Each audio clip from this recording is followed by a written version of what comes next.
You know what I had to deal with? I had to deal with After Earth. You didn't have to see this shit, okay? God damn. God damn this movie. Bennett didn't even watch this shit. I just know everything about the movie that needs to be known. Oh, you don't know shit. You don't know nothing. Because I'm releasing the Kraken. Oh, God. We need more than that. This was worse than I thought it would be. And I know that sounds stupid. Like, no, you know, actually, I didn't think it was good. This was going to be that bad. You know, like, I really didn't. I didn't. I thought this was just going to be below average. I thought this was just going to be like, it was just kind of bland. You know what I mean? Yeah. I just thought I was going to watch it and go like, well, that was a big pile of nothing. No. This was a pile. This sat on your face. You know what I mean? It was boring. No, this was so bad the characters were like falling asleep. Like the characters were like fighting to stay awake in this. You remember that scene when like Will Smith was like, he's like, oh, and he's like it's supposed to be like from blood loss, but he's like, oh, I can't, and he's just like, and he just like slumps over the console. He's so bored. He's so fucking bored. You know what? We can't start. We can't start there. We have to start with the previews. Because these previews were such dog shit. First up, the previews were dog shit? Yes, the previews sucked my ass. Hang on.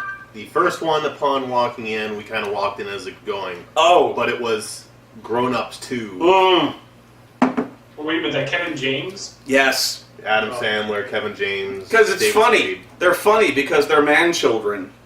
Still. Wasn't that the joke, a 40-year-old virgin all over again?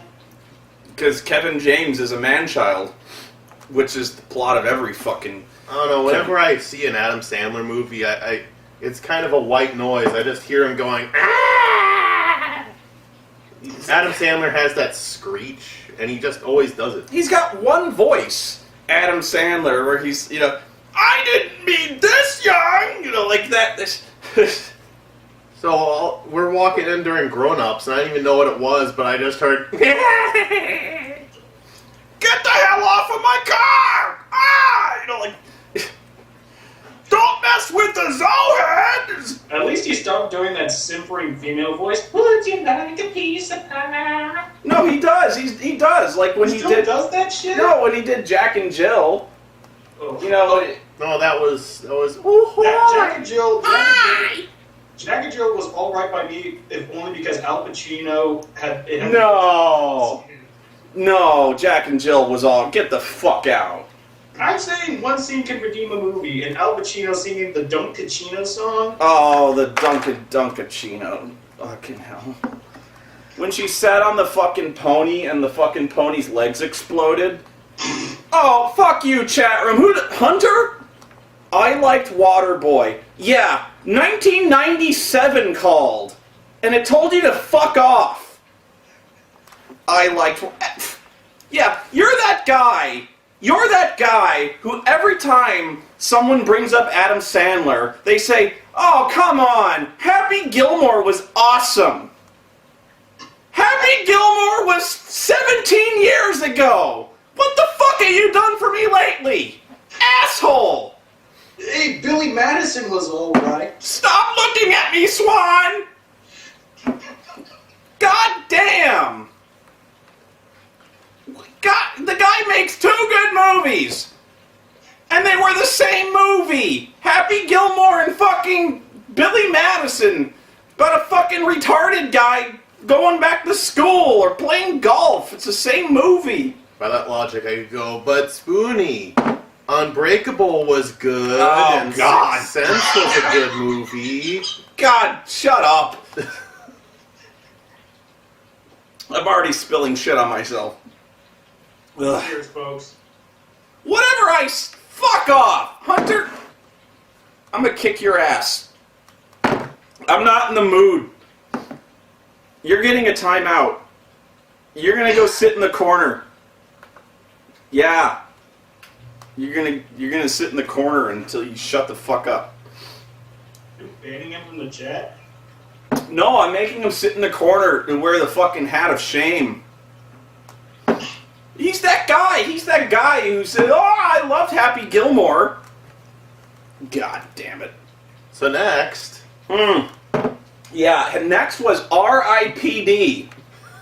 This movie, look, if you haven't seen this movie, go on YouTube, look up R.I.P.D. Look it up right now. Chat room, go, like, you don't even need to just, like, mute it and, like, look it up right now.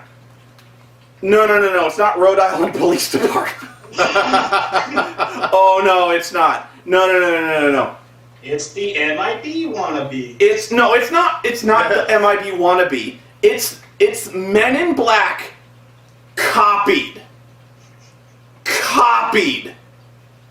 It's point for point. It's exact. It's fucking exactly the same. It's just like it's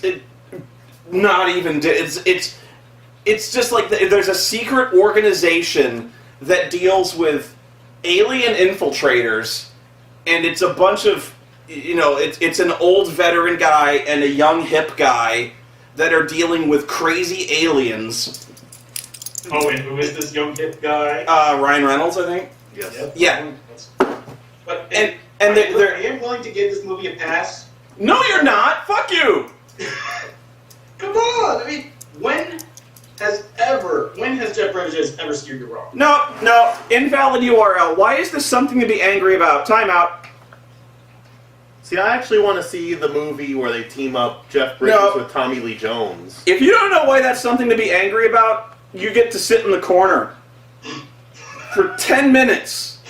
Because at least Tommy Lee Jones and Jeff Bridges could have the dueling, like, banter off. Okay, no. I gotta confront this because I'm sick of hearing about this.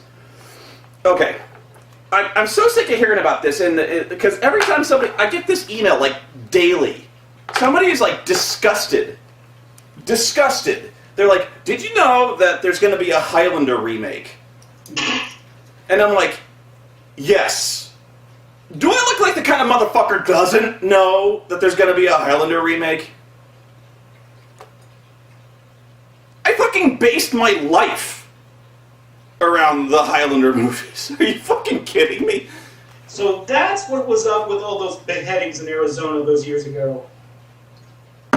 Fucking hell, man. And like, they go, "Did you know there's going to be a Highlander movie?" But then, this is what gets me. They're disgusted. It's like, and Ryan Reynolds is going to be Connor McLeod. Ugh. And they type it out. They go, ugh. And I'm like, what's with that reaction? Like, why that? Like, okay, he's not any great shakes, but like, what's with the revolting? What's with the revulsion there? Like. Probably the Green Lantern fallout. But like, that wasn't his fault. Like, that wasn't Ryan Reynolds' fault. That was a fact. Like, you gotta be able to separate here the fault of the actors versus the screenwriters. You know what I mean? Like, you could have put anybody in Green Lantern, and that movie still would have been balls. Like, so you gotta be able to separate the actors versus the screenplay. So, Can I have a little aside here? Yeah. I was pulling for that movie. I was so... Oh, so was I! Oh. But, like, I was actually defending the choice of Ryan Reynolds in that movie. Like, yeah. My friend Gabe was just like, "Dude, Ryan Reynolds? Really?" It's like, no, you don't understand. Hal Jordan doesn't really have much of a personality. And if I know the filmmakers, they weren't going to give him that much personality to begin with, even if they were going to write the movie competently. So I had no problem with Ryan Reynolds. He was just going to be a cipher as far as I was concerned. Oh, speaking of Cypher. Oh, yeah. We're going to get to that. R.I.P.D. This fucking movie, it doesn't even attempt to conceal what the fuck it is. What I didn't like most about it, actually, was the Pina colada. the special effects look horrible. They look like Van Helsing bad. Well, no, but like, it's Men in Black. No, I get it. No, but the special effects are like right out of Men in Black. They're the same kind. It's cartoony as hell. You know, like with the same kind of bugs. Like, you know, like the dead guy with the hundreds of eyes. It's downright the same with the bug guys. Are we gonna... By the way, guys, let's name our drinks here for everyone asking. Mm-mm. Go ahead. Blue Moon, and then Blue Label. He's breaking the good stuff out. I got my girly pina colada. And I'm enjoying myself a nice glass of warm wild turkey. Mm. Ooh, you got the wild turkey. Oh, yeah. He's 101 straight bourbon. He's stepping up his game. If you're gonna go the hard stuff, I might have to step up with you. At the very least, the movie needs to say it's Rooster Cogburn in this. Oh yeah, and that's the other. Because not only that, they're not even attempting to hide the fact that they're basically the same characters. Like, you know, you got the guy with the southern drawl, so it's basically Tommy Lee Jones, except it's like Rooster Cogburn, you know? So the fact that the title is, like, initials, instead of MIB, it's RIPD. You know what I mean? So, like, it's so blatant. Oh, hey, I just got it. Right? You know? God damn, derp. It's just... But then there's... This one pisses me off, too. And this is just marketing, from a marketing standpoint. World War Z. This movie looks like shit. I'll say this one moment, when they had that big old panning shot of a bunch of zombies, like, lemminging over that edge. Did anyone get that, like, flashbacks to that fucking Donald Faison trailer? You know, that trailer for, what was it, Skyline? Skyline. Yeah, where they siphoned up all those people. I was getting flashbacks to that moment. But, I can see where you're coming from, but the other thing I can tell is that movie is based around moments. That movie is based around storyboards. You know what I mean? Yeah, Where, like, I understand. They built that movie around, like, some guy came around and he brought these little storyboards. He's like, we're going to have a movie where Brad Pitt flies a helicopter around a city and there's these dudes, like, these zombies are, like, boiling over this wall. And there's going to be a movie that we're going to have this scene where Brad Pitt's in Air Force One and the tail section rips off and he's going to be, like, hanging on a chair. And they're going to do this thing. So, like, it doesn't matter how Brad Pitt gets there, just so long as he's flying a helicopter at some point over this city and the zombies are there. There's gonna be a cure for zombieism in this movie. Doesn't that kind of defeat the point of the zombie apocalypse?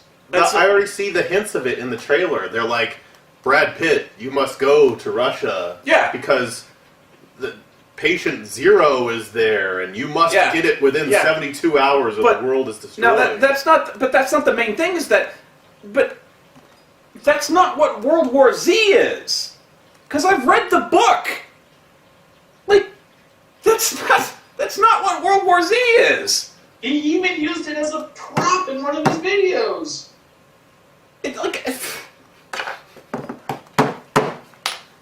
Actually, alright, assuming that the zombieism is cured, how does the world kind of function after that? It's like, hey, no. There's a bunch of zombies. But did you read the book? No, I didn't read. Okay. Well, what happens in the trailer? Okay. The book is about the aftermath of the zombie apocalypse. Like, this isn't a spoiler. The book is we win the zombie apocalypse. The book is about the aftermath. The movie is like during. which is bullshit. So World War Z, the book, is basically us trying to rebuild what we lost. Yes, it's like a documentary of witness accounts of things that happened during and after the reconstruction of what happened. But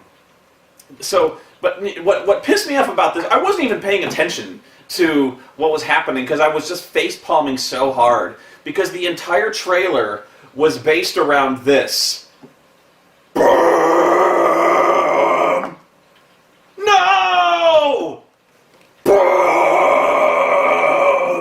Run!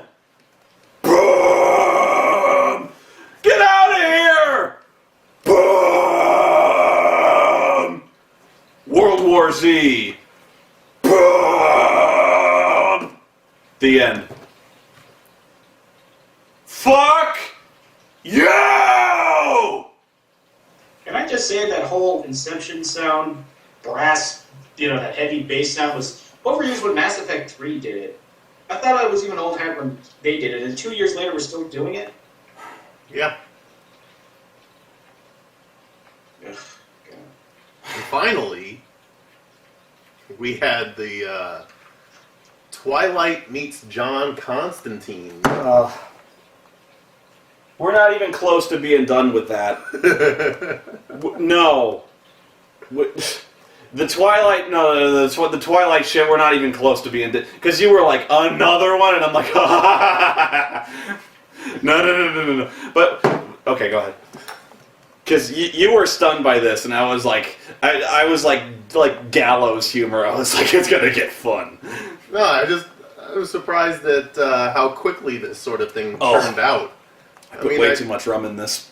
I knew There's not enough rum. I knew that people would come out with more Twilight shit, but I'm just surprised the speed of it. Wait. Constantine was fucking awesome? Really? Avatar said Constantine was fucking awesome? Well, who said that? Avatar said... Go on. No, I just wanted to call that out. That was... But there's a brown-haired girl that's all alone in this world, and she doesn't feel special until she sees someone who's dark and mysterious. And he hunts zombies? Demons. I don't know, there's demons. And only she can see them because she's special. What I don't get is only she can see the demon hunters as well.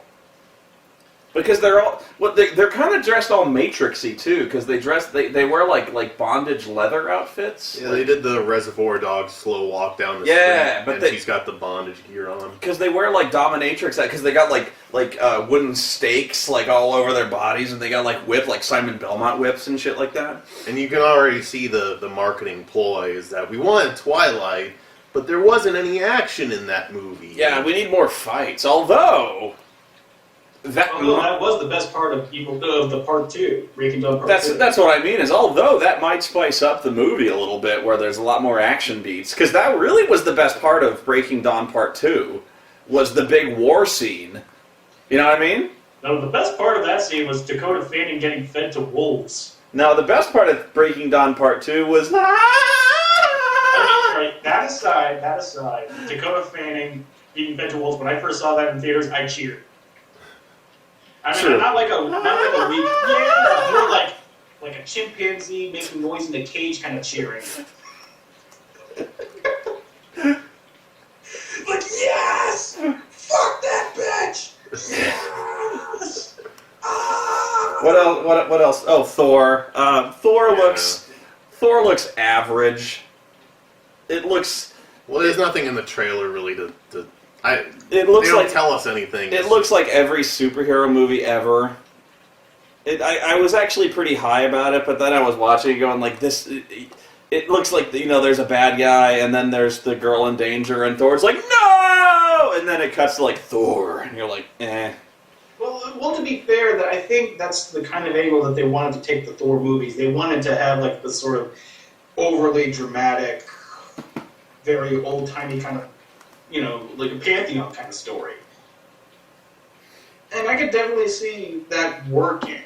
I mean, I liked Thor enough when I saw it, and I knew what it was trying to do. That's why I didn't get so, eye rolling when all of the weird plot, like the stale plot elements of the story, kind of popped up.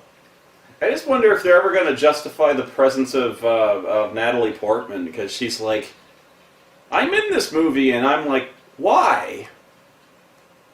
And there's never an answer. Well, there's no Inception theme in Thor. Yet. Okay, so why is there Inception in World War Z? There just is. Okay, no, okay. Invalid URL. I'd like to offer. Didn't I put you in timeout? I did. Oh, because of I'm not listening to you. No, you're on my shit list. No, I refuse to listen to you. Okay, we've been putting this off enough because this movie hurt me. Ugh. After Earth.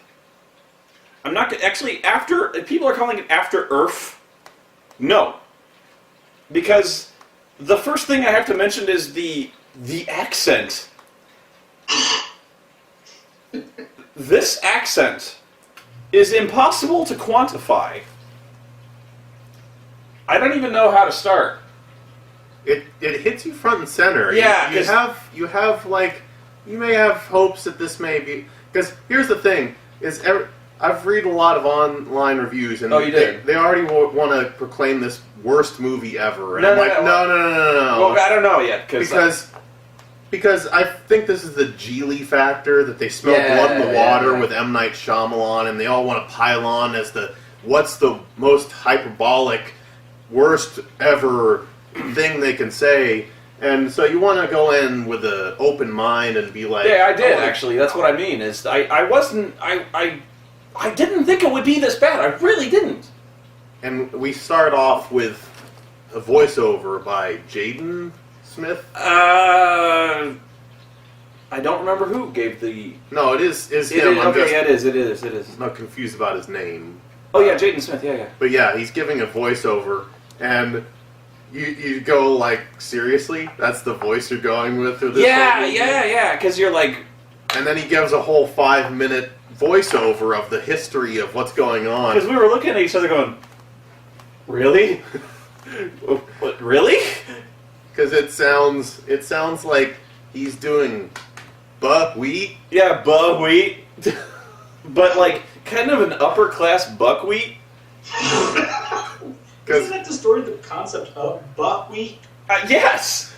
But like, it's like buckwheat doing like upper class London. He's like, try that. Go ahead, try it. Alright.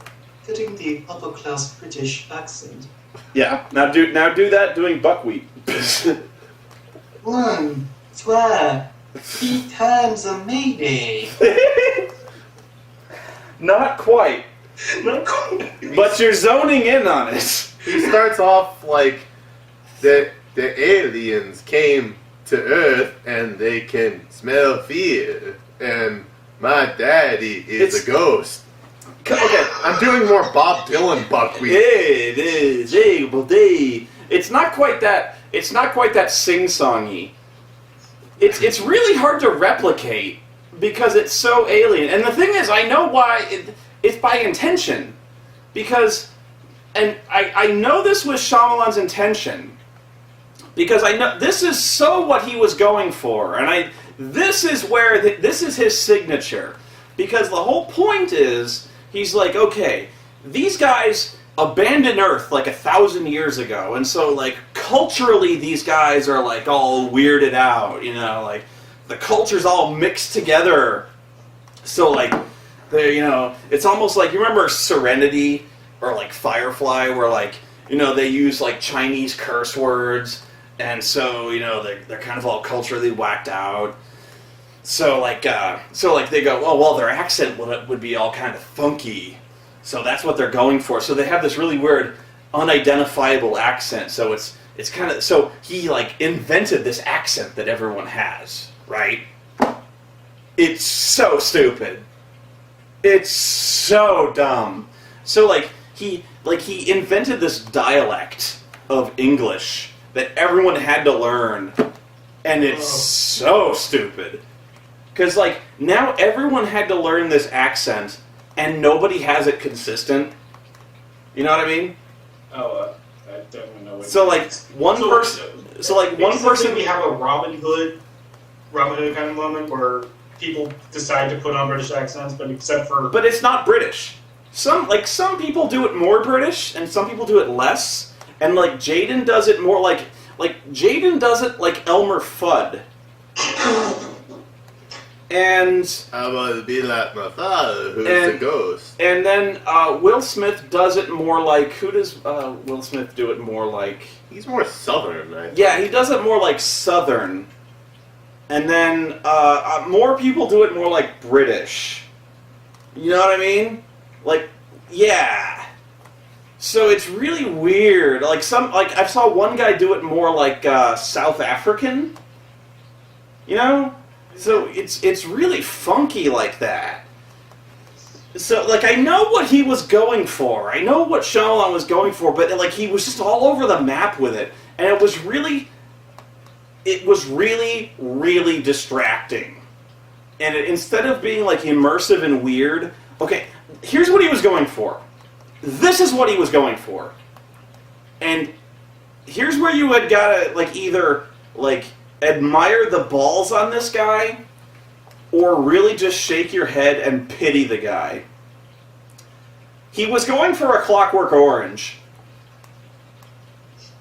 You know what I mean? Yeah. He was going for the Droog dialect. And now I'm picturing Will Smith in that outfit, bowler hat, and that. You know what I mean?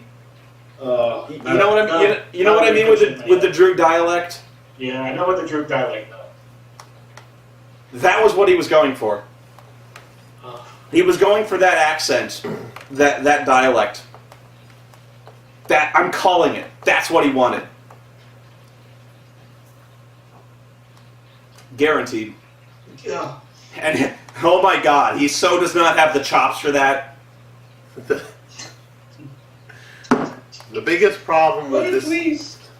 The biggest problem with this movie, and we'll expand on this, but just to make it like a bullet point, the biggest problem with this movie is that it's. Oh no! You can't call this the biggest problem. I guarantee you. I'm not calling that the biggest problem. I'm saying what the biggest problem is. Oh no! I will challenge you on whatever you say this is. But go ahead. This movie is carried on two performances: Will Smith and Jaden Smith. You have to be caring about these people and their problems. And you have one person who's crippled on a ship and who is giving... He's almost like he's sworn off acting for Lent. And you have another person who is our main character whose acting range is two faces. One is pouting and the other one is semi-crying, partly puking Oh face. my God! Okay, I didn't want to do this, but go ahead. Finish your thought. And so, really, that's it. I mean, you have have two actors that are supposed to carry the narrative thrust and the dramatic tension, and you're just bored by one and laughing at the other. I don't like to do this. I really, I didn't want to go here.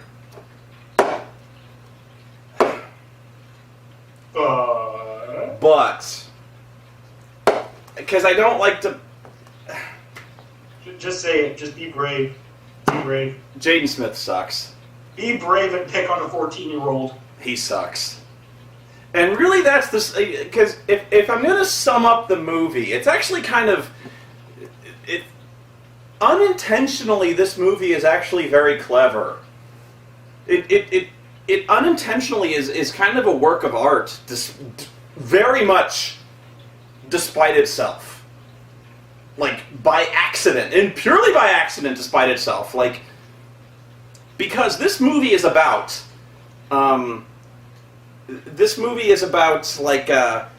a child who is thrust into a situation that he is completely unready for. He is thrust into an overwhelming situation that he is completely unprepared for.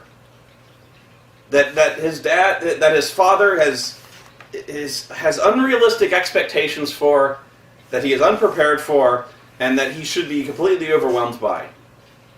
Will Smith has unrealistic expectations for his son. Has put him in this situation that he is going to be completely overwhelmed by, and he's not ready for it.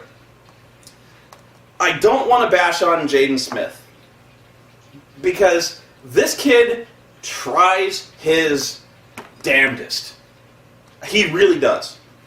I'm not trying to bash on this kid because he tries. I can tell he really tries.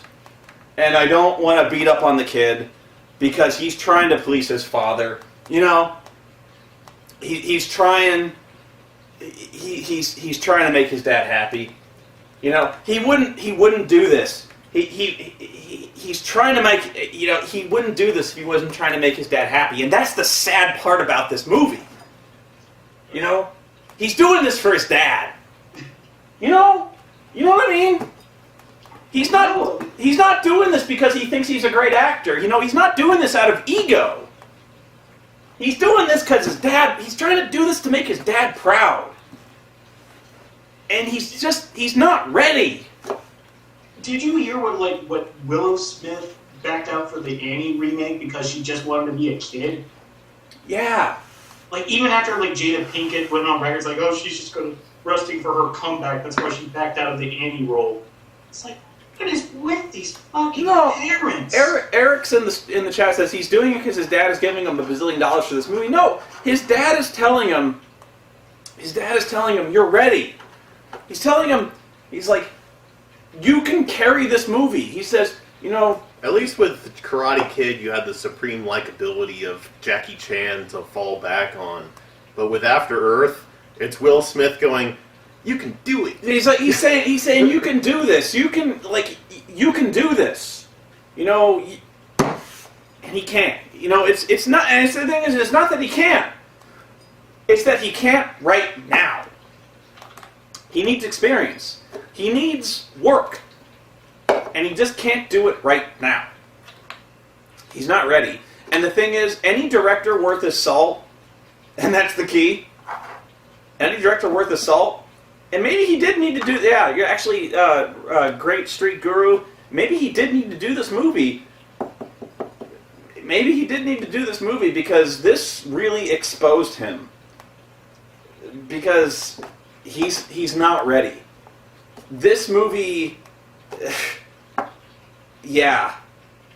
But it doesn't help that Will isn't even there to help him out. Because his role, what the story is that Will Smith his name is Cypher Rage. Oh my God! And he has... No, stop. Stop. I'll let you have this, I gotta go. Stop! Cypher Rage. That sounds... You have to...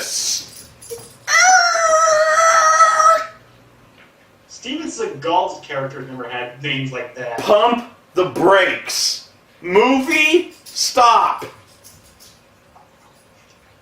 I have to... No. Movie, you're drunk. No, pull over. No, I'm gonna finish right here. Shot. I've never had Blue Label.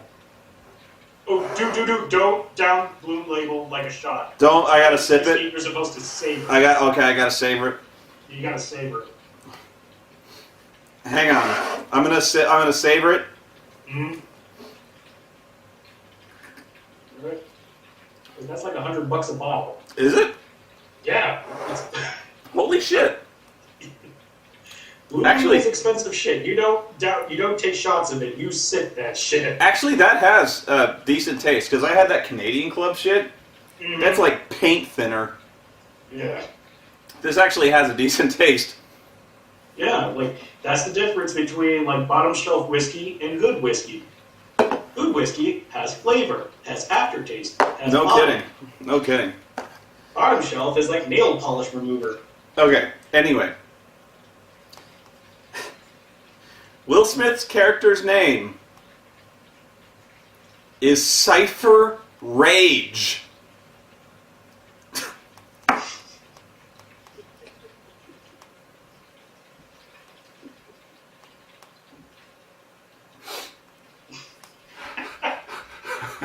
I still maintain that Steven Seagal never reached that level of ridiculous names in his movies. Cypher Rage. Cypher Rage! Cypher Rage! No.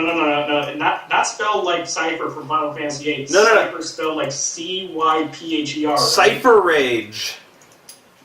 Yes, they were serious. Because he says it a lot, too. He goes, like, this is General Cypher Rage. And nobody laughs at this.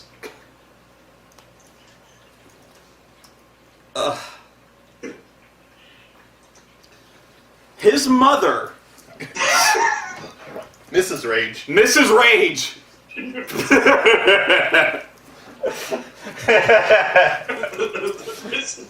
Mrs. Rage. Can Cypher come out and play? His mother, Inferna Rage. Carol Rage. Carol Rage.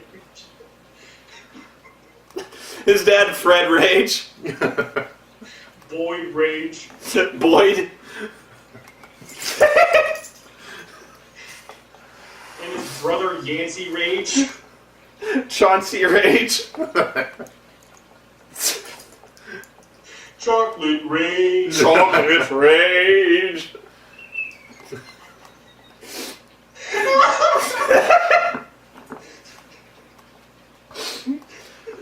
Cypher Rage Jr. No.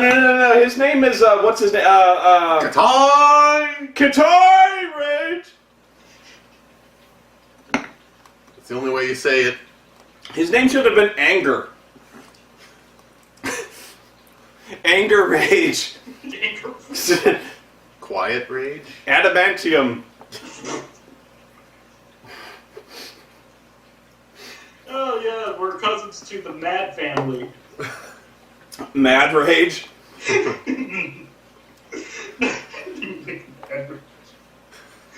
No, like Jake Mad. Cypher Rage. Yancey Rage.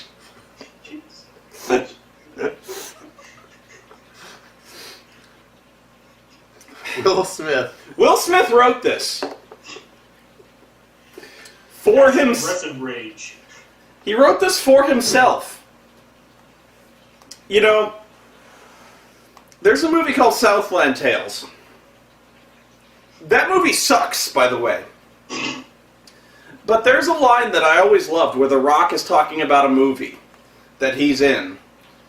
That he plays this really foppish, stupid actor that he's talking about. No, don't give Oreo Blue Label. For a moment there, Oreo was the fanciest dog who ever lived. The Rock is talking about this role that he's in, about this really dopey movie that he's in. About how the Earth is, you know, he plays this cop who's on the edge.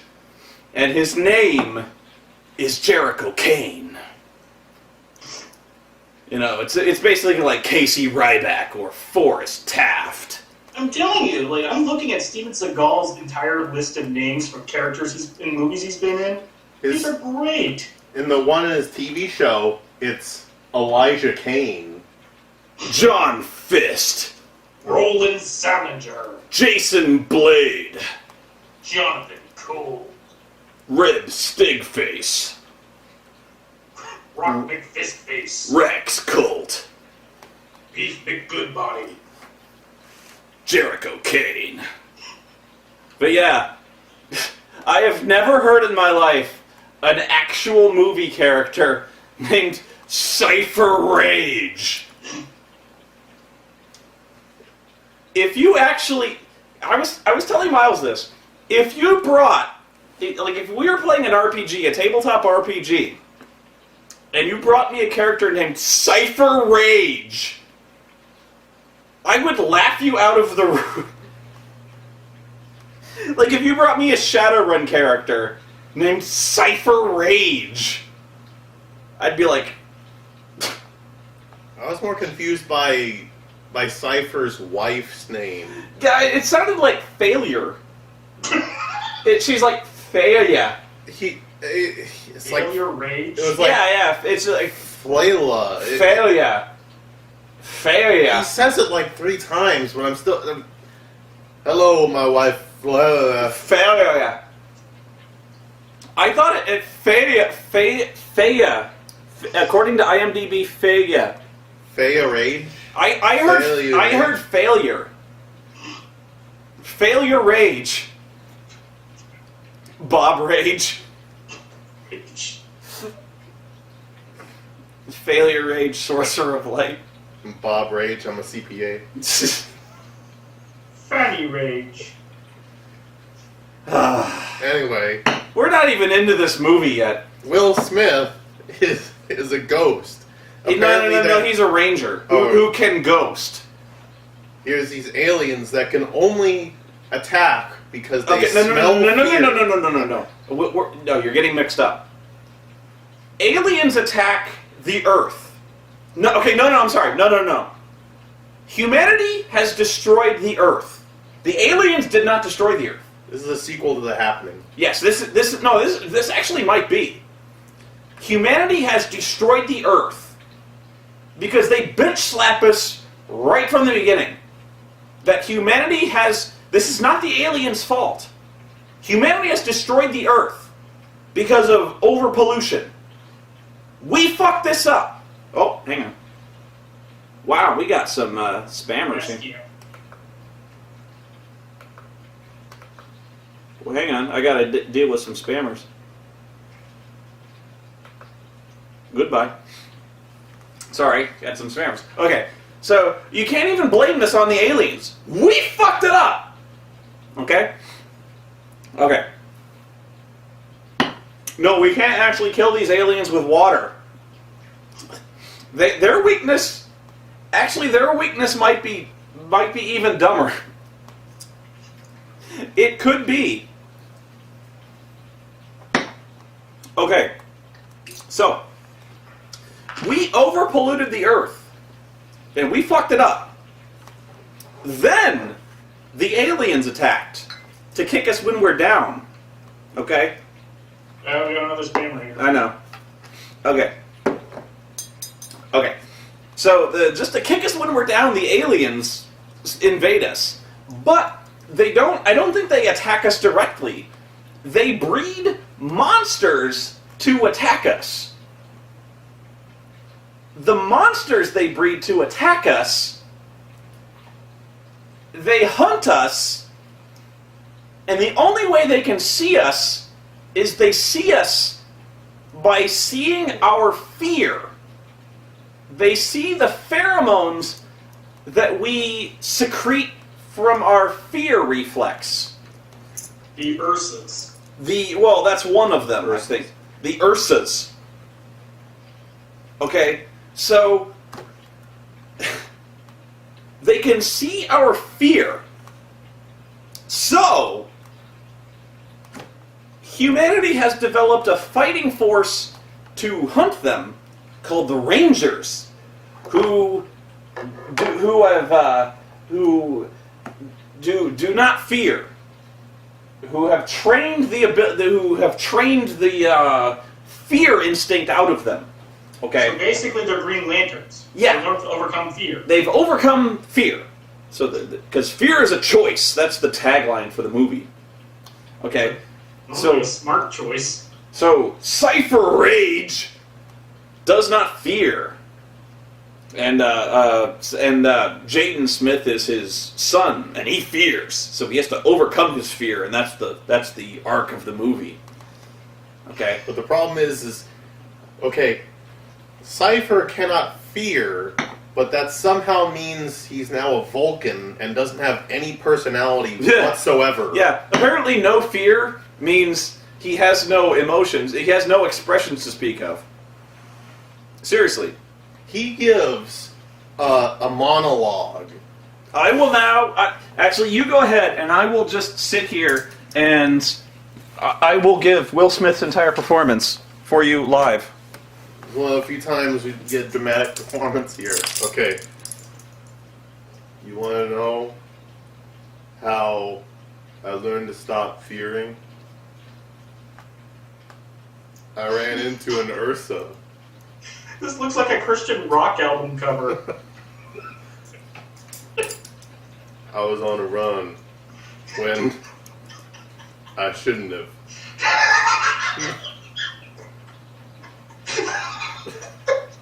And I was attacked. Okay, no By an wonder it Ursa. looked like you're watching a woman take a dump. It knocked me down. And we fell 30 meters. And I realized he was holding me under the water to drown me. And that's when I realized I just didn't care anymore.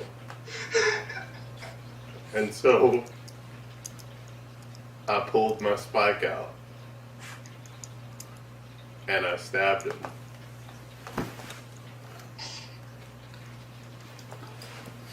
And he couldn't see me. You're not doing it right. You're not doing it right. He seriously... He never changes expressions, because, like... He seriously gives this monologue for, like... Every 5 words to pause. He tells that story. We fell 30 meters. He tells that story about his... Like, how he was able to... How he was able to overcome his fear for, like, 5... It was, like, 5 minutes. He couldn't see me anymore. Yeah. Because, like, he's... And then I was able to strike. No, let me tell it, because you're not telling it right.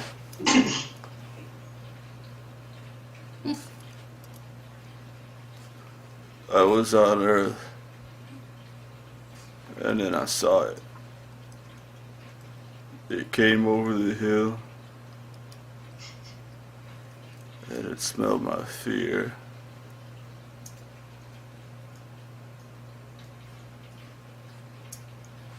And I was so afraid. And it stabbed me in the shoulder. And we fell off a cliff.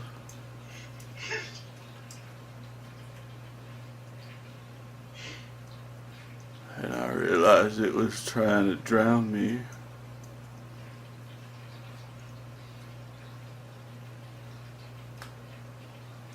I saw my blood, and I realized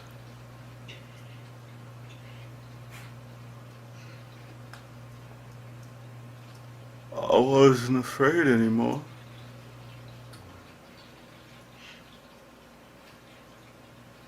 You can't be afraid, son. You can't be afraid.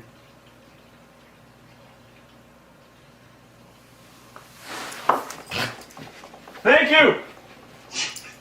I think what's making this is the fact that we can only see, like, the top half of your face, so, like, your mouth is completely covered. When you watch it again, it's going to be great. This is one of the longest scenes. And it ends with, Actually, I'm with sorry. Jaden falling asleep. Actually, So- I'm sorry, because I was seeing my face on the camcorder. I wasn't seeing it on the webcam, so, like... It's much better on the camcorder, so you'll get the actual performance on the webcam on the camcorder. No, I like the webcam better because it just looks like you just see your eyes just kind of stare into your soul. It worked for you still? It worked? Okay. But this scene ends with Jaden falling asleep, and I was like, yeah, that's a good parallel for the audience. There's so many times, because Will Smith literally falls asleep while talking. He does! I swear to God, he's like, He's like, you can't be afraid. I'm like, oh my god. But that's even without the blood loss. Yeah. We were looking at each other in the theater because we were doing the Will Smith impression, and it's just if you died sitting up and you just had no emotion left, you just if you were to freeze, Weekend and Bernie style, it just he's so boring. He like passes out from it, like he's losing blood, but like that's not why he passes out. He's just like, oh, and like he's just a boring fuck. During that entire take, I was expecting you to talk. I was expecting you to go into how Amy Dufresne escaped Shawshank Prison. And you think I'm kidding about how long that take is, and how no, that's like one take, one story. That's what that take was. And it put us all to sleep. That was the take. That was the story. I am not shitting you. That was it. I am so serious. You know, instead of training people to not fear because of pheromones being released, couldn't we just have soldiers in biohazard suits? Okay, so I haven't even gotten to these monsters who can see fear. Alright? Okay. Knight of Spades, shut the fuck up. Deal with it. Okay. These monsters who can see fear, they can, if you haven't gotten this by now, they can only see fear. Okay? They can see. How do they see fear? They see the pheromones that you excrete. They can see the scent of fear. Okay, but that's all they can see. Okay, so because Judge jumps. Do they sense the fear of the thing they're about to jump onto, so they know how hard to jump? So yeah, so that's how the Rangers, they're invisible to them because they don't fear. Okay, so, and the aliens bred them this way to hunt humans, which is way more efficient than just breeding them to see the visual spectrum of light. Sure! But these Rangers also have double-sided spear things. No, I'm not, no, don't go, because the visual spectrum of light is so unreliable than seeing the fear pheromones. No, we couldn't have them do both. No, the fear pheromones, that's what we're like. No, infrared, ultraviolet, no, fear. Let's just stop there. That's it. Apparently, that would have fucked up the blueprints. No, we're just going to end it there. Apparently these monsters also have no short-term, exactly no short-term memory, because this thing is literally straddling Jaden Smith. Then he stops fearing, and the monster's like, what? Where? Ooh, huh? Oh, it's gone. Ah. And then, he has no clue. So instead of wearing biohazard suits, like you said, no, they have to learn how to stop fearing. They have to go into a Zen state. Or, and then, go ahead. They have these double-sided spears that shoot out blades on both ends.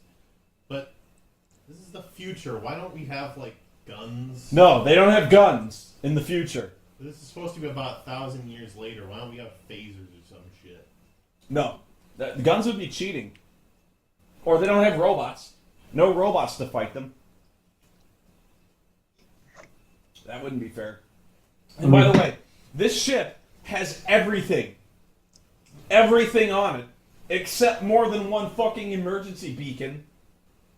Look at it. This ship. They crashed the ship, okay?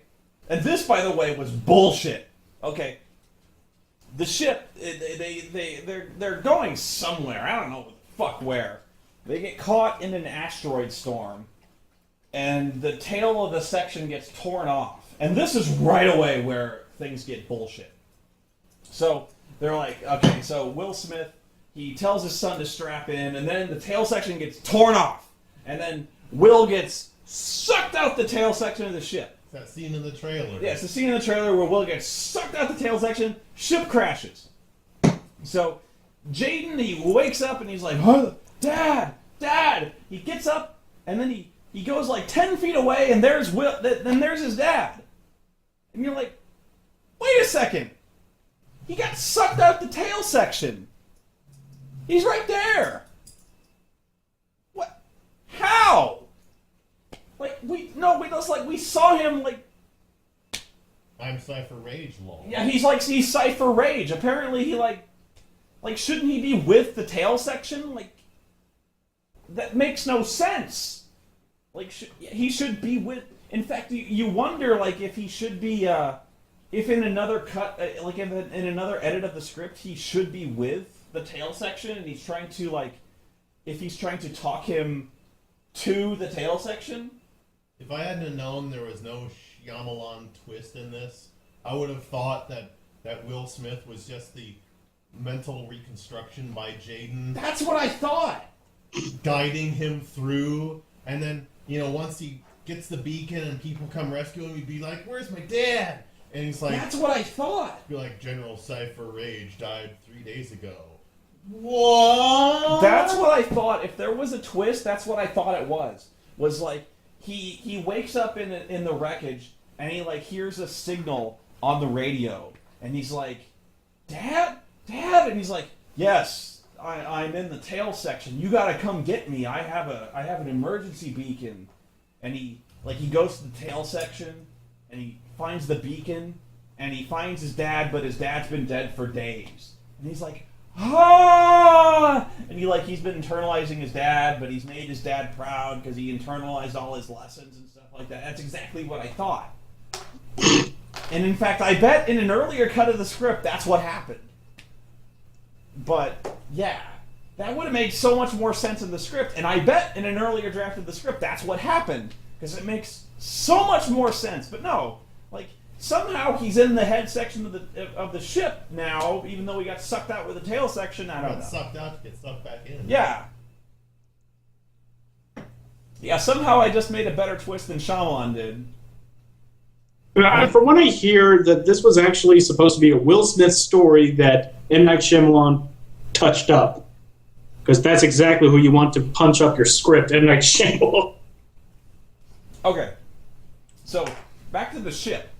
But it begs the question, if he has to go to the tail section to get this magical distress signal which can shoot across the galaxy... This thing is amazing, by the way. This thing is amazing because it sends a shockwave through the galaxy. You see it, it's this blue wave this that thing, shoots out. This thing shoots a beacon bigger than the Earth. It's this supernova that shoots out across the galaxy and you see it. Okay, why didn't they just send that distress signal before when they were crashing? They could have done this at any time they were crashing. They could have been like, boop. No. Because they seriously had like 10 minutes before they started crashing to like pick this thing up out of the wall and been like, boop, boom. No, they're like, they could have sent a signal anytime before this. No, of course not. They could have sent this thing. They could have like broadcasted a location at any time. No, let's just land. Of course not. We can't. The press. Can I tell you that is one of the worst running gags in your show? Is it? Yes. You don't like that? It wasn't funny the first time. Fair enough. It's okay. Okay, but this ship has everything except multiple distress beacons. Because, so he's like, you gotta go to the tail sector of the ship. It's got the only other distress beacon. But, he's like, okay, so we got this thing, but everything else works. So he's got this scanner that can detect that his leg is broken. And by the way, it's like, oh, you need an arterial shunt, and it tells him how to use it. And it's like, so he has these. He also has these probes that. You remember those probes that launch out the hull? Like these camera probes that are like all over the exterior of the ship. You remember those? Like, they're like all over the exterior of the ship. Like he hits this. There's like one button. He like hits the button and like the entire exterior of the ship. They're like these little like starfish robots that like detach and they like fly all over the place. And they apparently in the future we've become more like Lex because we have a bug ship and starfish sensors and skin doors. And I can't believe I had to reference Lex. But there we go. The ship is covered in them. Like just waiting for this one opportunity to like boop. And so they like cover the planet in these really convenient cameras. So that Will Smith can watch him go all over the place, because that, you know, this one circumstance that we need them, he has them, right? So he has these, and the air filtration birth control canisters that he has, you know, we only have these 6 in this section of the plane, but in the tail section we have a whole dozen of them in this one, because. You know, this one time we land on Earth, oh, we're going to need a whole lot of these. You know, this one circumstance we land on Earth, we're going to need a lot of these. So, you know, like this whole ship is like really specifically outfitted for this one time we land on Earth. You know, the first aid kit that the first aid kit that he takes with him, there's like 3 things in it. You know, you know what I mean? Like the antitoxin kit that he brings with him. Yeah. Keep in mind, the ship was not meant to go to Earth. No, it's not. Not at all. This is just survival gear for wherever you land. And so Jaden's walking around and he gets this little leech on his hand that releases a toxin. This little slug on his hand. And so his father senses that there's toxin in him, and he's like, son, you've got to get the antitoxin out. So he pulls off his backpack, and in his backpack, there's literally 3 things in there. This huge backpack! There's 3 things in there. One is an air breather kit. One is like a little med pack thing. Like this big. And then the third thing are 3 needles specifically titled antitoxin. Needle 1, needle 2. And I guess they brought specific antitoxin for this little thing that's on Earth. Yeah. And lucky they picked that one, because, like, yeah, this specific antitoxin for this one slug on Earth. Because, like, yeah, they got that one, this whole backpack for those 2 needles. He pops that fucker open, and wow, lucky him, because you needed that whole backpack for that. Jacks that in there, it works out great. Because you needed that whole backpack for that. And I don't even know how he damaged those little air filtration things. They just were broken when he got them. What else was in there? Like that whole backpack for the air filtration? Little mini med kit. It's like the size of a little travel Kleenex tissue packet. But it was the air filtration and the antitoxin, that was it? And the little med kit. There's the little needles for the antitoxin and that the whole thing for that. Yes. Shit. No gun. No nothing to start a fire. No food. That was another thing that killed me about that. No food. There was that whole thing about air. And there was like no mention of food or water. He never carried a canteen with him. He never carried any kind of like hard rations. And that was another thing that bothered me about this. Like they put so much emphasis on air. Like you need to bring these you need to bring these air filtration canisters to coat your lungs to breathe or you'll die. And so, no, they were like, you need, because you'll die, man, if you don't have enough of these. Because they were measuring it by minutes. They're like, if you don't have this, because we're measuring it by minutes, you'll die, man. And so, like, because, you know, he ran out and he was like, and so, like, it was like Total Recall, you know? So, like, yeah. So, like, but I was like, why is the air so bad? Because if you look around on this planet, it's Earth, and you're like, okay, well, Earth got fucked up. The environment's so fucked up. But if you look around, it's beautiful. Like, no, the environment's great. You know what I mean? Like, it's all green and lush, and there's like there has never been better environment. Like it's Earth has completely changed too. It's never been greener and more beautiful. There's ever. like a cliff that's 50,000 feet tall that you can paraglide off of, and the entire landscape of Earth has changed. I was about to ask about that. I heard that the little Jade in here has like a special suit that shifts to whatever the situation calls for it, and he never uses it again. Yeah, apparently, like, for some reason, it's like Solid Snake's camo in Metal Gear Solid 4 that kind of, it phases to match the environment, but he never gets any use out of it. Like, he even comments, he's like, oh, my suit's turned, like, black, and he's like, it's cool, but I don't know what it means. And he's like, oh, it's because it's detected motion. And he's like, but he never gets any use out of it. He never uses it for camouflage. And especially since the aliens smell fear, so what? Whatever, you know.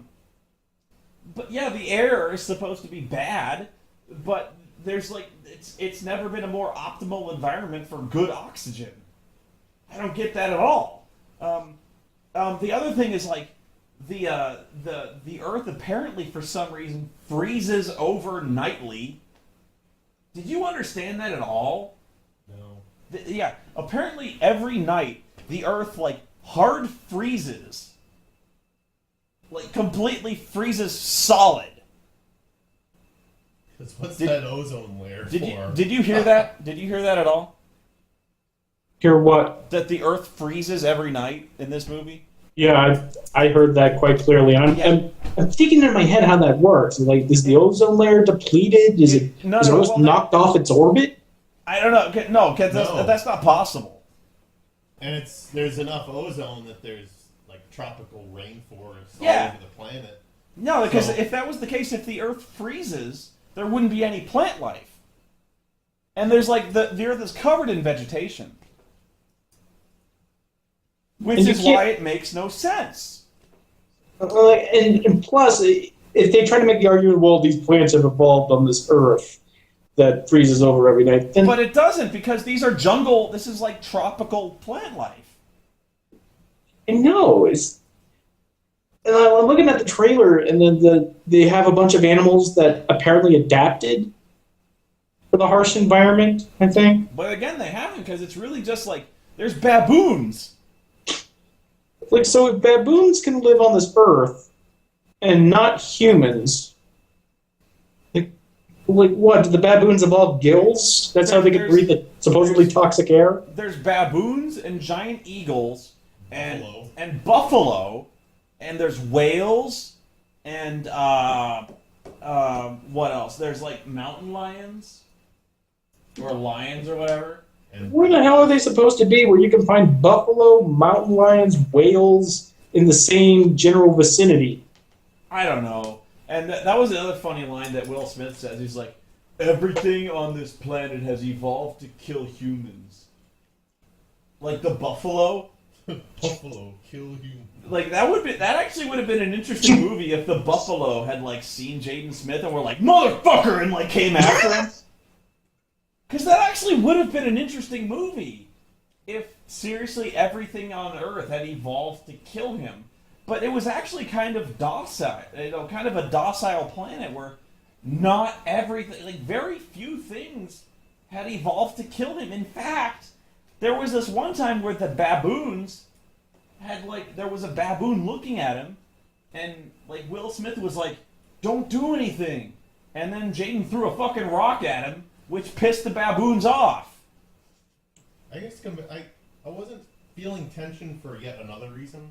And just to compare, look at a movie like The Edge. Yeah. It's about 3 city folk that get trapped in Alaska, and there's a fucking bear that wants to kill them. Yeah. That's something that you know. You know what a bear is, you know what a bear does, you know what it can do.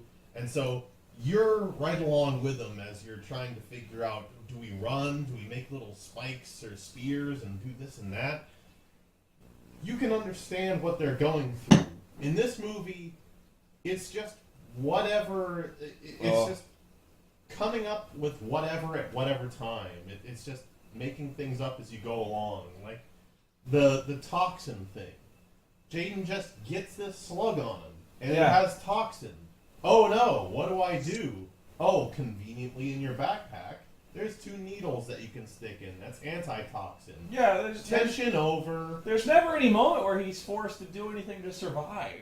Because, like, you'd think there'd be this moment where he'd have to rely on his ranger training to survive, but there's never any moment where he has to do anything like, there's Never are you really made aware of a threat, and then with the character as he tries to figure out how to deal with that problem. This is where you have to get, like, gritty and almost, like, really dark, where he has to do stuff that's really, really unpleasant to survive. You know what I mean? Like, has to do, like, really gross stuff. Like Han cutting open the Tauntaun. Yeah. And instead we're doing, like, this really kind of Disney bullshit where, like, an eagle sacrifices itself to, like, keep him warm. It's, like, really stupid. Drink his pee. Looks like you're gonna have to drink my pee. I was thinking that they were gonna do something like the Tauntaun, because they make this big deal out of you gotta get to the hot springs every night, otherwise you're gonna freeze over. And I figured one No, they part, do that, seriously. They do. And I figured one part would be he can't get to one of these hot spots in time, so he's gotta like gut open a buffalo Like a and bear, crawl inside.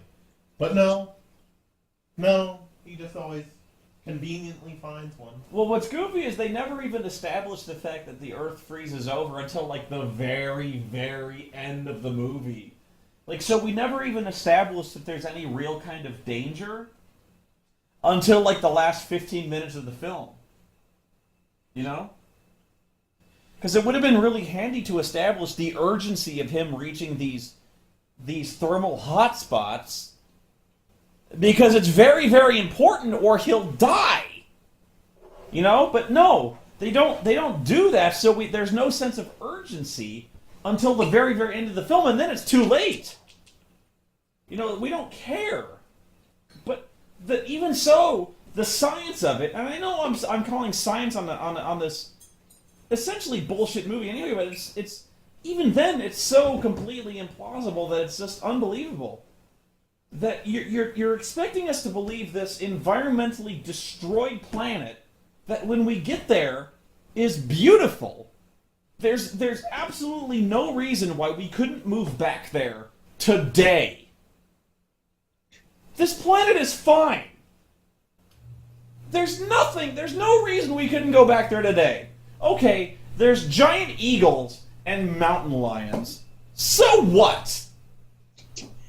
People are getting fine in Fallout 3, but jungles with mountain cats, no. Every place has its problems. I think we can deal with mountain lions. Okay, like, really. Even in this future with no guns, we can take care of the mountain lions. We'll just open up our jackets and make ourselves look big. Like, oh shit, there's buffalo. How will we cope? You know, I'm afraid of the birdemic there. although that was like another missed opportunity, because there was like a birdemic there, like with the giant eagles. There was one giant eagle, but I'm expecting a lot of eagles to kill Becky. No, but there was a moment where he's like on a cliff and you see all these birds, right? You saw this big swell of birds, and I was thinking there was always like everything on this planet's evolved to kill you. I was like, I was seriously thinking like, here's where he gets attacked by all these birds because they've all evolved to kill him. No. No, because that would have been a great time for the birdemic. No. Oh, somebody in the chat room mentioned Gandalf. Funny you should mention that, because when he reaches the tail section of the spacecraft, he finds the second beacon. And guess what? It doesn't fucking work. Why? Because he gets no signal. No shit. He gets there, and he holds the beacon up, and he's like, by the power of Grayskull! He holds it up like that. He's like, Grayskull! And he's like, no signal. What the? Like it's an iPhone 4. This What? thing gets like less signal than an iPhone 4. He's like, no signal. Fuck! I said in the theater. Wait. This is a beacon. Isn't it supposed to broadcast a signal? You'd fucking think! What? It's supposed to create its own signal. He gets no bars! I said out loud in the theater, all the tedium of looking for a signal on your cell phone splashed across the big screen. No, because in the future, the beacons run on AT&T. Or, oh god, we're in a tunnel. Damn it. 5 minutes of him in this movie is just him going around. I swear, like, No, he really does. He really does. He really does. He's like, got this phone, and he's doing this. He's like, I got a bar. Can I get two? Can I get two? No, two. Shit. Oh, fuck. No. Oh, shit. And he really is. He's like, Wait. I think I get wireless, but damn it, Verizon wants to charge me $2.49 a minute. no, and no, TV's Frank. Son, I need you to find a hill or something. Yes. He literally says that. Yes, he does.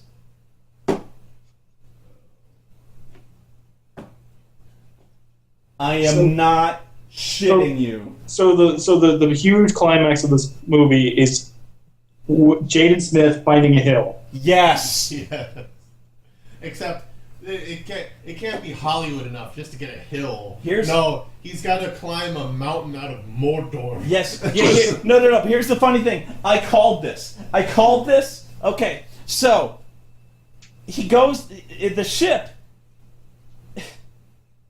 It's in front of Mount Doom. It is. So like Eye of Sauron and everything. Yes. It is. There's an Eye of Sauron. Yes.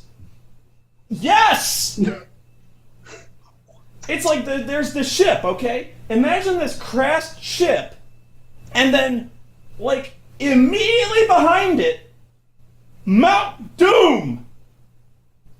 Like, there's a fucking mountain of fire with, like, lava and, like, smoke billowing up and, like, rivers of fire and, like, a tower of, like, Minas Morgul. And, like, there's a fucking... like, you can see Isildur. And, like, Elrond, like, they're fighting over a ring. And, like, yeah. And you don't fucking believe me? Tell him. There's a volcano. It's Mount Doom! I swear Tell to them, God, less it's Mount drunk Doom. person. And there's a fucking Balrog! No, because he goes up there and there's a monster! He faces the Ursa. He goes up there and there's a monster! He goes up there because there's a giant eagle and there's a monster! It's Mount Doom! So he goes up there and he's looking for a fucking signal on top of Mount Doom. I swear to Christ. So he has to fight the monster.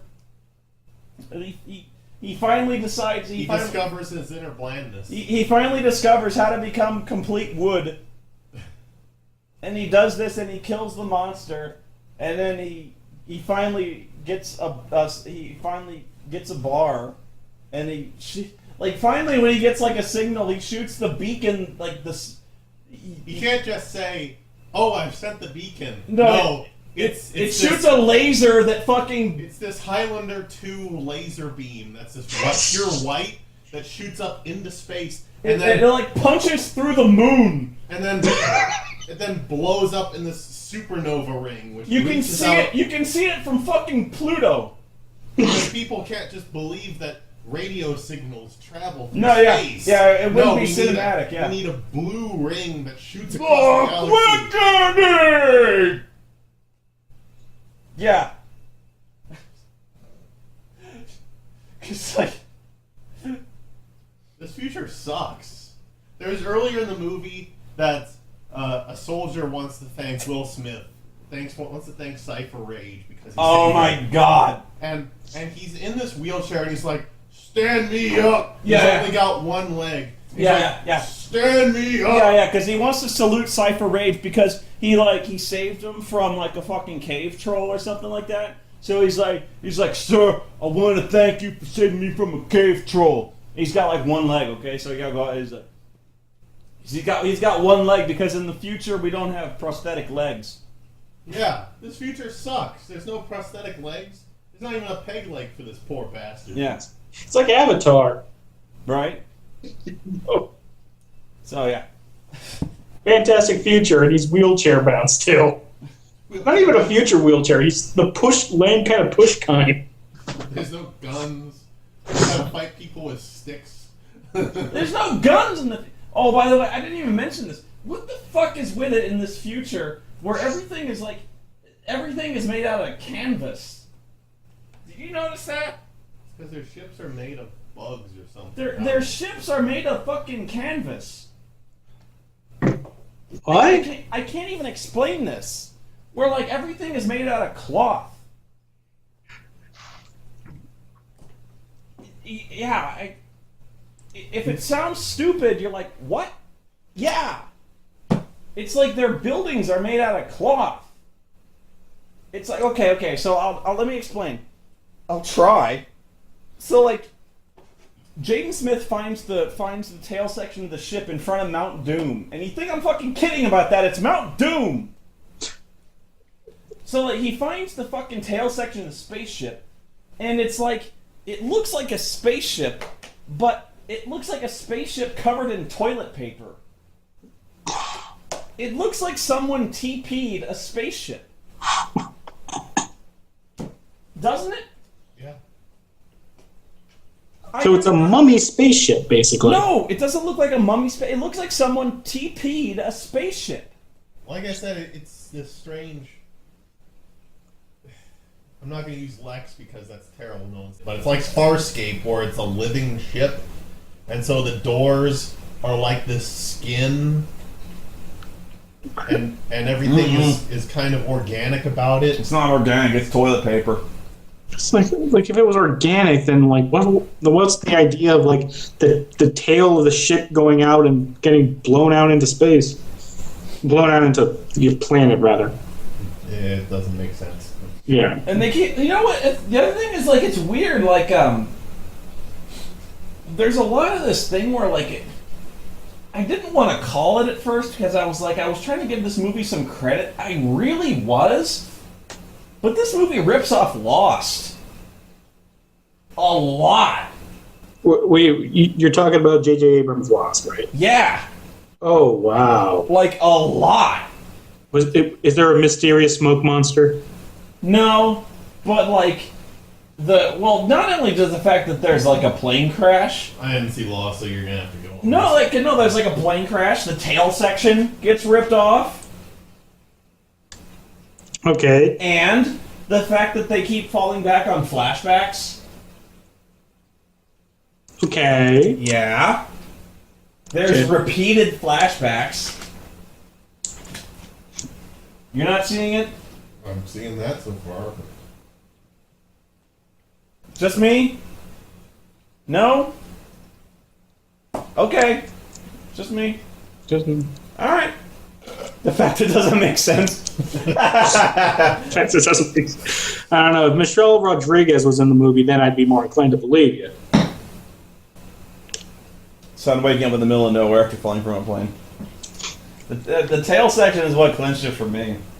In fact, well, what's funny was after the tail section got ripped off, it cuts to black.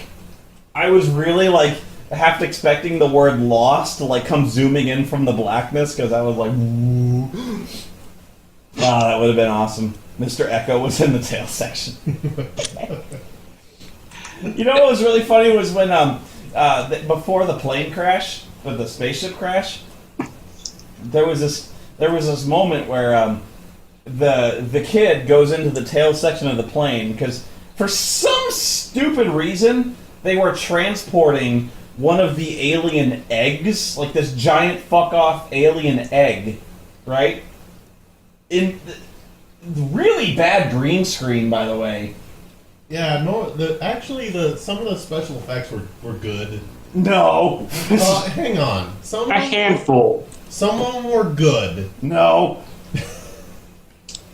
But then you'd have some of the worst green screen effects. None of them were good. Like anything where the humans weren't involved, it was good. No. But there was specifically a scene before they're launching the ship, and they're in this hangar bay, which is part cave, part hangar bay, and the characters are all moving through it, and I was having like prequel flashbacks because it's that horrible green screen effect where it's just the characters standing front and center, and you see the outline and all this stuff is happening behind them. It's just horribly rendered. I like the guy who was just standing stock still with that stupid that guy who was just standing perfectly still with that stupid spear in front of his groin. Is he part of the rendered background? I don't know. He was just like, I don't know why. He was just distracting the hell out of me. I liked when they're flying the ship and Cypher goes up to see what's wrong, and he's talking with one of the pilots who's doing all the... Oh, yeah, the guy was doing doing all the spaceship acting, or he's like... And it does this shot where it cuts across to the two And there was pilots. this one guy who was just like, Oh, by the way, Geek Juice Gaming Live, after they set off the beacon, movie ends. What? Pretty much. Movie just fucking ends, doesn't it? After they set off the beacon, movie's over. Yeah, they take Cypher Rage. They take Cypher Rage to a hospital, movie's over. They never even deal with the aliens. In fact, they never even mention the aliens. Well, I was reading that they were thinking of making this into a series. That's why there's so much... I think the biggest problem in this film is the fact that they set up the aliens to be this big threat. I mean, they bred basically biological weapons to attack humans out of fear. You never see one of them, do you? No. You never see one of the aliens that's actually created this biological threat. No, they build these aliens and then they just fuck off. They do, like, what? You never see an alien. You just see the monsters they build, but you never, like, what do the aliens want? Like, maybe they're the aliens from Signs and they kind of learned their lesson the first time, so they're not even going to bother with her. that would be so great if, like, they were the same aliens and then, like, if they were all the same universe. Like, all of M. Night Shyamalan's movies are in the same. Yeah, like Stephen King. Well, this was already the sequel to that happening. Earth kicked us out of its planet. Wait. If this were true, then how can Bruce Willis both be dead and a superhero at the same time? No, they're different characters. It's just, Nice save. But, I mean, It's like the Clerks universe. Yeah. You have Jason Lee, who's the guy from Mallrats, and also the guy from Chasing Amy. Yeah. So you have two Bruce Willises in this universe. One Bruce Willis is more than enough. All right. I'm just going to ask the question. On the hierarchy of M. Night Shyamalan bad films, where does this place? Oh. Well, there's actually two hierarchies, because there's bad bad funny. In which case, The Happening is the worst than bad funny. I'm just seeing whether this is worse than. Like, to me, Lady in the Water is more insulting. Because I'm with you on that one. Because Lady in the Water can't even be enjoyed ironically. Lady in the Water is insufferable. That's insulting to me. And where this one is boring. This one is fucking boring. All right, Last Airbender, I'll give a kind of a pass to because I didn't grow up with the Nickelodeon series, so I'm not insulted by how it didn't keep to like the series, the faithful to the series. And let's face it, watching kids try to act in that movie was kind of funny in of itself. Let me think. It's actually hard for me to judge because this one's fresh in my memory. But let me think. I'm trying to think of like. Last Airbender was more funny bad. That one was really bad, though. Yeah. Earth Shield. Oh, God, that movie sucked. God damn it, that movie sucked. Lady in the Water hurt really fucking bad. The Village hurt. Really? Okay. The Village was more stupid than anything. The Village was pretty fucking stupid. Okay, if we're talking funny bad or bad, Yeah. this is the worst bad movie that he's done. Really? We're bad. Well, okay, what's okay? What are we talking bad? Like, name the other bad movies. Lady in the Water. Lady in the Water. Worse than Lady in the Water. See, I can't go. This is worse than Lady in the Water. I don't know, because This is worse. Lady in the Water has that angle of M. Night Shyamalan just trying to be the Messiah figure. No, this is more boring than Lady in the Water. I would take Lady in the Water because this is more boring. See, I can't take 2 hours of M. Night going, you guys don't understand my movie magic. I would rather be, that scene where that seriously like 10-minute scene. You people can't get over this. I don't. You're just blinding yourself. I'm really the best director, and you just guys can't get into the magic. Dude, I'd rather be bored than be fucking pissed off. Dude, if I made you sit through that scene again where Cypher Rage is talking about where he was drowning in that fucking river again, that took 10 minutes. Well, it's gonna be my new NyQuil. I mean, I've had other movies that when I have problems sleeping that I turn on. I mean, boring is bad, but if you're trying to gauge a movie's badness by eliciting a negative emotion, then getting angry and getting fucking pissed off has to at least, push the needle to the other end of the spectrum. You know what I mean?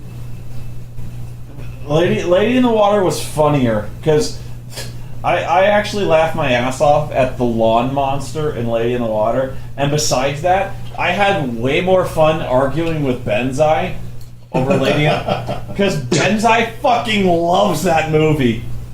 No, you don't understand. He is trying to emote how genius he Have you is. ever argued with Benzai over that movie? Dude. There's a video of Jillian arguing with Benzai for like an hour. It's fucking hilarious. Oh, he was the one he hunted me down at like Kickassia. Oh God, no. He's like, dude, I heard you hated Lady in the Water, man. And I'm like, yeah, that movie sucked. And he's like, what do you mean? Because he wanted to do like a top 10 or something like that. He's like, dude, I'm doing a top 10 movies of the year. He's like, I heard Lady. He did. Yeah. He's like, He did. He put it in his top 10. yeah. He's like, I'm doing a top 10, and Lady in the Water is like number 2, and I'm like, what? He's like, yeah. He's like, what do you mean it's not number 2? And I'm like, ah. He's like, it's gonna be funny, man. And like, That was really funny. So, hey, and actually, I did a Benzai impression without saying bullshit. So. The way I always figured doing Benzai's accent is just try to do a Borat, just make it a little less legible. And the Benzai is nice. I haven't talked to Benzai in the longest time. Me neither, actually. I need to call him up. My abiding memory of Benzai is watching him play, do a Let's Play of Heavy Rain, or Heavy Rain. Did I ever tell you that story? Oh yeah, like he just totally, completely pissed on the kid. He just abandoned. No. Because he was like, he's playing Heavy Rain, and there's that opening segment where you have to like, this is a bunch of pointless shit where you have to like shave and shower and shit like that, and you try to go downstairs, and he's like, I can't go downstairs. I'm not dressed yet. I need to wear pants at least. And Benzai says, in all seriousness, he's like, wear pants, but I'm at home. And like everyone else in the world is like, oh, Benzai's so funny, and I'm like, no, I like Benzai's not joking. Yeah, I know. I'm like, Merlin. To answer your question, which is worse, Battlefield Earth or After Earth? I'd say Battlefield Earth is a much more enjoyable sit. If only for John Travolta. Battlefield Earth is way more enjoyable. Now, is it a worse movie? Oh yes, but it's way more enjoyable. I mean, it's a more poorly made film in all regards. But there's a difference between being a worse made movie and being more enjoyable. I know that doesn't make sense, but I mean, you enjoy movies on different levels. Like, you can enjoy a movie like, say, Space Mutiny because it's so fucking cheesy and it's Red Brown, and he's acting all Red Browny. Let me put it this way: there's a difference between being a bad movie and a boring movie. You would rather watch a bad movie than a boring movie. I don't know, because I've seen a lot of bad films that aren't boring. No, because you'd rather watch a bad movie that's memorable than a movie that's just middle of the road and forgettable. You know what I mean? Because at least with a bad movie, you have something to bitch about. You know, you have something to talk about later. With a middle of the road movie, you've just wasted 2 hours of your fucking time. You're gonna forget about it by the time you walked out of the theater. And so that's why I'm almost. It's with this movie at least. This movie. There weren't even really memorable scenes, like something that you could laugh at. That's why this movie almost rides the fence. Like, this movie is almost like. Once you're done laughing at Jaden Smith's accent. Oh my god. Jaden Smith has like two faces. It was like, we were actually like screaming at the screen, stop making that face. He's got his pouch face. What's wrong with your face? He's got his crying face, which is. I can't even do that face. He does this face, like. Furrows his brow and turns his lips out. I don't like it. I hate it. I was getting some Anakin vibes out. No, it wasn't Anakin. No, it wasn't Anakin bad, but. I'll be the best ranger ever. I'm gonna be the best ranger ever. I will be the most powerful Jedi ever. It's not like okay, chat room. That's the thing is like I don't want to come down on Jaden Smith's acting. I don't, because it's like there are times when I come down on an actor's acting, and regardless of age. Regardless of age, and it's because like it's when they deserve it. This isn't one of those times. It's like. It's not his fault. He does suck. But it's... You should have never been in that position in the first place unless Daddy didn't... He's been put in this position, and he shouldn't have been in this position. You know? and he shouldn't have been put in this position. That's the, and that's what I mean is like that's why this movie is almost worth watching. It's because that's why this movie is almost a work of art despite itself. It's because this movie is life imitating art. It's because this movie is about a kid who is put into a situation where he's put into a situation where he's supposed to become like his father. He's meant to fill his father's shoes, and he's put into a situation where he's overwhelmed by the same situation, and in this case, he's not up to the challenge, and he wants to impress his father, and he's just not up to it. And I think there is the perfect note to end it. In the movie, he meets the challenge and he's victorious. And I think in this case, it's sad. It's sad because he's just not up to it, and his dad has unrealistic expectations for it, and that's why I feel bad. I come away from this one wanting to drink.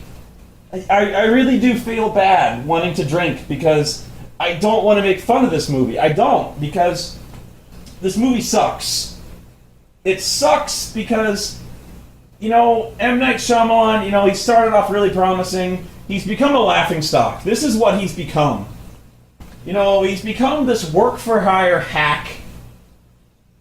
He's become this hack who can only get vanity projects.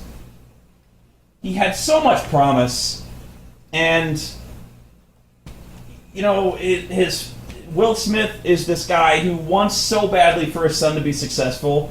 Jaden Smith wants so hard for his son to be successful, and Jaden wants so hard to make his father proud. And this is just a disaster all around. And I think everyone knows it. At this point, it would be like if Michael Bay directed Hudson Hawk. Yeah. So, I think all around this is just a huge disappointment. Everyone was just trying too hard. And I think that's the real shame. But at this, that's why this movie is worth watching. I think it's not because of the narrative of the movie. It's because of the narrative of real life. I think by accident, this movie is the tale of Will and Jaden Smith. It's not the tale of this movie. It's really a microcosm of Jaden Smith. This movie isn't worth watching. I think it is. No. I think it is because it's a tragedy. Especially, I don't want to encourage him. I think it is because it's a tragedy, and I think it's a tragedy on a kind of a metaphysical level, and I really walked away from it feeling kind of sad on kind of a soulful level, and I think you can see that. Yeah, this was a bummer. This really hit me. This hit my soul. This really bummed me out. Yeah. This one sucked. Wow. Any last words, Bennett? It has been a pleasure. Wish we could do this more often. And just want to give some backstory here quickly. Hearing Spoonie try to get the live stream working was like watching a cat try to chase a laser pointer. He spent like 40 minutes getting this stream to work. I tried my best, guys. Hopefully it worked out okay. Anyway, Miles? I want to see Superman Returns. There's no fucking trailer for Superman Returns. Instead, we got fucking R.I.P.D. Fuck you, R.I.P.D. Don't you mean Man of Steel? Because Superman Returns is the last movie. Oh, God. I'll see that one too, but Oh, yeah, God. Man of Steel. R.I.P.D. Oh, hell no. I just want to see Superman. That's the only movie left on my summer. Well, that and Pacific Rim. Yeah, I was about to say, what about Pacific Rim? Could you have named a movie a more unhelpful title? Could you have just named it, like, Robot Jocks 2? That's Robot Jocks! That's what it is! Pacific Rim! What does that mean? That doesn't say anything. Pacific Rim. That's a sex act. No, that's like, that doesn't mean anything. Pacific Rim. That sounds like a World War II movie. I guess it's in reference to the fact that most of the fighting is going to be off the Pacific Rim. That's of the not United States. descriptive. You gotta have a movie with a descriptive title. That's why I hate that. I hate movies that don't have a descriptive title, and I hate movies that just are a name. Like Jack Reacher, Harry Brown. That doesn't help me. Harry Brown. Alex Cross. Alex Cross. You don't cross Alex Cross. You know, I'm sure they're good movies. But Not it's a... Alex. Not Alex Cross. No, but I don't know. Ah, Mr. Cross. It's I time see for Perry you as having a lovely dinner with your wife. But I don't know that because it's just a name. I don't know,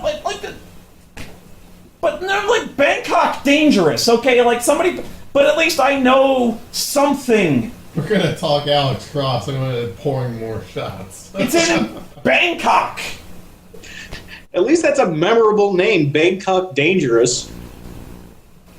Bad Lieutenant. It's about a Bad bad Lieutenant. guy. I don't know. Big Trouble in Little China. That's descriptive. It actually carries some of the spirit of the movie, and it tells me where it is. Forrest Gump. I don't know what the fuck that's about. Star Wars. Perfect. World War Z is a pretty great title. World War Z. Star Trek. Perfect. Shaft. That's not bad. That actually carries a lot. The Thing. That's actually not bad. I actually get quite a lot from that. You get a lot from The Thing. The Thing. That sounds like it's an alien movie. Might as well call it The Place. No, I actually get quite a lot from The Thing. Scott Pilgrim sucks. The Thing, They Live. I actually get quite a lot from They Live. It's a little misleading actually when you watch the movie, but Alien. That's actually that Night of the Living Dead. There you go. The Toy Story. Patriot. Little Shop of Horrors. I get stuff from Which that. one, Mel Gibson or Steven Seagal? See, Evil Dead. I get stuff from that. Mama. I got nothing from that. Waterworld. You got too much for that one. Yeah. See, there's The Postman. Chucky is not that was not the title of the movie. Bride of Chucky was, but Bride of Chucky. Yeah. So anyway, Zardoz. Actually, Zardoz tells you pretty much everything you need to know about that movie. Oh, dog. Zardoz. The god is good. The penis is evil. Bleh. Anyway, I have rambled on. But yeah, Pacific Rim. That's a stupid Cloverfield. Don't rain on my Pacific Rim parade, motherfucker. No, I'm saying the movie's probably going to be okay, but the title is stupid. It is. Cloverfield. The title is stupid. Pacific Rim. Spoony be mad. Cloverfield. The title has nothing to do with anything. I defy you to tell me what that title has to do with anything. If Man of Steel is bad, I'm finishing this bottle. I can't take it if it's bad. Triple X. Well, I hear that it was released for early critical viewing. Studios don't do that. At least they have some good faith in it. That's true. The Room. No, it does take place in The Room. Nah, room is so vague. There's plenty of rooms in the room. There are a few rooms. Yes. Let's see. Taxi Driver. There is a taxi driver. Yeah. It is a little vague. Thin Red Line. That one sucks, yes. Southland Tale sucks. The incredibly strange creatures who stopped living and became mixed up zombies, fairly accurate. Incredibly accurate. That's incredibly spot on, really. That's like on a library card. Yeah. Frogs. That Frogs was bullshit. was a lie. That one was an outright lie. I saw that movie this week. It was a fucking lie. Frogs don't do jack shit. Actually, now I really want to think about that. We're gonna cut this off because we are going way off target here. Anyway, yeah, After Earth sucks. If I were to sum it up in 2 words, Cypher Rage. Die. Take a knee.